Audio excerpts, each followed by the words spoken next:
everybody, I'm Joey Paul and I'm an indie author, and welcome back to my channel. I write young adult fiction across a variety of genres, and if you think that might interest you, then think about subscribing below. So since I talked about planning last week, which I will link up in the cards, I thought I would break down my planning technique when it comes to my time, my drafting, and finally to revising.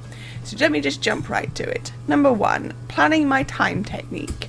When I first started planning, I used a sticky notes program and would set myself one thing a day to get done. I always made sure that I had some catch-up days and days off in there because I knew that I wasn't always going to manage what I wanted to get done. Since I got better at writing a chapter a day, I started to set myself one of those, and then there are days for recording, for revision and for admin work, and I've kept the days off in there. I did a video a few years ago setting up my planner for the year and month, and I will link that up in the cards. But if you've ever seen my Instagram, you know that my week starts on a Sunday, and I will post a picture of the upcoming week and what I'm hoping to manage. I will do some things every day, like watch YouTube, simply because otherwise I would never catch up on my queue, but I generally plan to write a chapter or record a video and revise, or do admin stuff like blog posts and blog scripts and the like. I do this simply because I only have a few hours to work in the mornings, and if I overload myself then I get anxious and stressed, my pain flares, and everything basically just becomes a big mess. It took me a long while to get to a point where using my iPad calendar I can plan a couple of months in advance and see how things are when it comes to putting them into the paper planner. It's something that works for me, and I'm very happy with that, and I'm glad I found it. Number 2, planning for drafting. My plan for drafting has stayed the same since I first sat down to write when I was 13. When I finally wrote my debut Blackout, I had it down to an exact science. The only things that have changed now are that I'm more vague in some areas and more exact in others. I work out how many chapters the book will need and will then write out a few words for each one until I reach the end. I'll also add in what day of the week it's taking place on, how many weeks or months there have been so far in this book. I do that simply so that I know how long it's been and whether the teens would have school, the adults would have work, etc, etc. It's something that I didn't do when I first started writing, but it has been very useful in the time since, so I've kept doing it. I don't consider my planner by any stretch of the word, but I'm also not an all-out pantser or discovery writer either.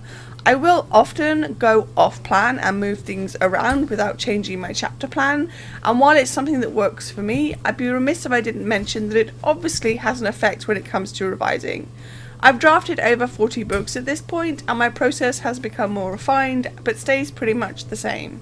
Number 3, planning for revision. I mentioned just now that things could get a bit complicated when it comes to revision because of the way I plan and draft, and so I thought I'd give you a bit of an insight when it comes to how I plan when it comes to revision. I will do 2, maybe 3 read-throughs taking a lot of notes of plot points and questions asked and raised by the plot.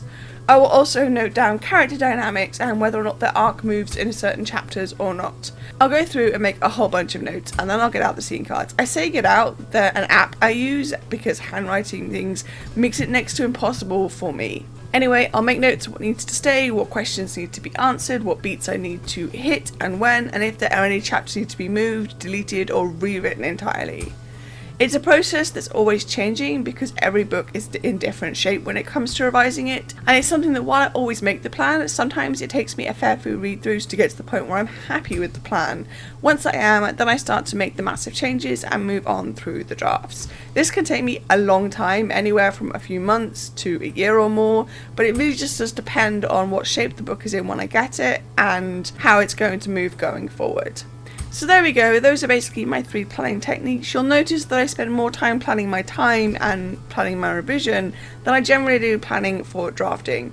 I know I could theoretically plan more for drafting, but I found that if I do that, it just stops me from wanting to write and it kills the story for me, so I just don't. I do it on the other side when I'm doing revision. So how do you plan, whether that's your time or drafting or revision? Let me know in the comments down below. So that's all I got time for today. If you want to support my channel, you can comment, like or subscribe. I post new videos on Thursdays. You can find me all over social media, and my books are available everywhere, and you can also sign up for my newsletter. And don't forget to pick up Cramming Chronicles: The Second Pang, which is the second in a young adult urban fantasy series. And also don't forget to grab a ticket for Author City in Birmingham in July, where I'll be signing books. All the links to which are listed below. Thanks for watching, and remember, keep writing. Bye.